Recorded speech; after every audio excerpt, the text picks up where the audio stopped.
یا صاحب الجمال و یا سید البشر من وجهك المنیر لقد نور القمر لا يمكن الثناء كما كان حقه بعد از خدا بزرگ توئی قصہ مختصر۔ نبی علیہ السلام کی بارگاہ اقدس میں ہدیہ درود شریف پیش فرما۔ اللہم صلی علی سیدنا محمد وعلی آل سیدنا محمد وبارک وسلم وصلی علیہ۔ محترم بھائیو، بزرگوں اور دوستو، نبی اکرم صلی اللہ علیہ وسلم کے ارشاد کے مطابق 1,24,000 نبی اللہ پاک نے بھیجے۔ ایک روایت کے مطابق 2,24,000 نبی اللہ پاک نے بھیجے۔ پھر قرآن کہتا ہے منہم من قصصناہم علیک، کچھ انبیاء علیہ السلام کے واقعات اس سے ہم نے آپ پر بیان کیے اور کچھ انبیاء علیہ السلام کے واقعات بیان نہیں کیے۔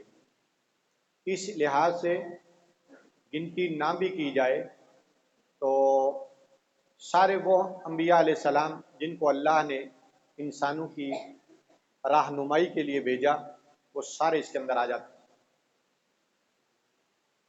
اللہ تعالیٰ نے انسان بھیجے، انسانوں کے اندر سے پھر انسانوں کو اللہ پاک نے چنا، ایسا چنا کہ اللہ پاک جل جلالہ نے ان کی حفاظت فرمائی۔ اہل سنت والجماعت کے عقیدے کے مطابق نبی سے نہ چھوٹا گناہ ہوتا ہے اور نہ بڑا گناہ ہوتا ہے۔ جہاں جہاں بھی یہ صورتیں گناہ کی نظر آتی ہیں، جیسے آدم علیہ السلام نے جنت میں گندم کا دانہ کھایا، جنت سے نکلنا پڑا۔ نوح علیہ السلام نے اپنے کافر بیٹے کے لیے دعا کی، اسی طریقے سے یونس علیہ السلام نے اپنی قوم کو کہا کہ اللہ پاک کا تم پر عذاب آ رہا ہے، اور اللہ کے اشارے سے پہلے ہی یونس علیہ السلام نے اپنا علاقہ چھوڑ دیا۔ اس طرح کے جتنے بھی واقعات انبیاء علیہ السلام کی طرف آئے، حضرات مفسرین کرام اس کو عصمت انبیاء کے خلاف نہیں سمجھتے، اس کو مزلت اقدام کا نام دیتے ہیں۔ مزلت اقدام، ذلت کا معنی ہوتا ہے پاؤں کا پھسل جانا۔ ایک آدمی راستہ چل رہا ہے اور راستہ چلتے ہوئے اس کا پاؤں کیلے کے چھلکے پہ آ جاتا ہے اور وہ پھسل جاتا ہے، گر پڑتا ہے، تو اس میں اس کے کھاتے میں گناہ نہیں لکھا جائے گا، اس لیے کہ یہ آدمی جان بوجھ کر اس نے ایسا نہیں کیا، ورنہ اس کو اگر پتہ ہوتا کہ بھئی آگے چھلکا آ رہا ہے کیلے کا، اس پہ پاؤں رکھوں گا تو ہر صورت میں گروں گا، یہ بچ جاتا۔ انبیاء علیہ السلام کی طرف جو اس طرح کی نسبتیں ہیں، اس پہ گناہ کا لفظ بے شک آیا ہو، اسمن کا لفظ آیا ہو، عصیہ کا لفظ آیا ہو، ذنب کا لفظ آیا ہو، تو اس سے مراد عام انسانوں کی طرف ان الفاظ کی نسبت ہو، وہاں گناہ مراد ہوتا ہے۔ لیکن جب اس کی نسبت نبیوں کی طرف چلی جائے تو وہاں گناہ مراد نہیں ہوتا، اس سے مراد ان کی لغزش ہوتی ہے، اور اس لغزش کے اوپر اللہ کی طرف سے ناراضگی کا اظہار نہیں ہوتا۔ تو اللہ تعالیٰ اس طریقے سے، یہ عقیدے کی بات ہے، اس کو آپ ذہن میں رکھیے، اللہ تعالیٰ اس طرح انبیاء علیہ السلام کو چن چن کر لاتا ہے، اور جس کو اللہ نے نبی بنانے کا فیصلہ کر لیا وہ اللہ کے علم میں نبی ہے، اس لیے اللہ اس کی حفاظت کرتے چلے جاتے ہیں، حفاظت کرتے چلے جاتے ہیں۔ اور جو نبی اللہ بناتے ہیں اس میں کوئی ظاہری اور باطنی عیب اللہ پاک پیدا نہیں کرتے، اس کی جسامت، اس کے ڈھیل ڈول، اس کی سجاوٹ اللہ پاک اس انداز میں کرتے ہیں کہ کوئی آدمی اس پر انگشت شکایت نہیں اٹھا سکتا۔ سب نے اپنے اپنے انداز میں ہمارے پیارے آقا علیہ الصلوۃ والسلام کا ذکر کیا، نبی علیہ الصلوۃ والسلام کی امت کا ذکر کیا۔ موسیٰ علیہ السلام نے تو یہاں تک عرض کر دیا، اللہ جو تختیاں آپ نے مجھے لکھی ہوئی دی ہیں، ان تختیوں میں یہ دیکھتا ہوں کہ ایک امت آئے گی جو نیکی کی دعوت دے گی، برائی سے روکے گی، اے اللہ یہ امت مجھے عطا فرما دے۔ اللہ تعالیٰ نے فرمایا تلک امت احمد، یہ نبی احمد صلی اللہ علیہ وسلم کی امت ہے، آپ کو نہیں مل سکتی۔ پھر عرض کیا اللہ ان تختیوں میں یہ لکھا دیکھتا ہوں کہ ایک امت آئے گی جو نیکی کی دعوت دے گی، برائی سے روکے گی، یہ مجھے عطا کی جائے۔ اللہ نے فرمایا یہ امت احمد ہے، آپ کو نہیں مل سکتی۔ تو موسیٰ علیہ السلام نے 7 دعائیں کی اللہ سے کہ اللہ یہ امت مجھے دے،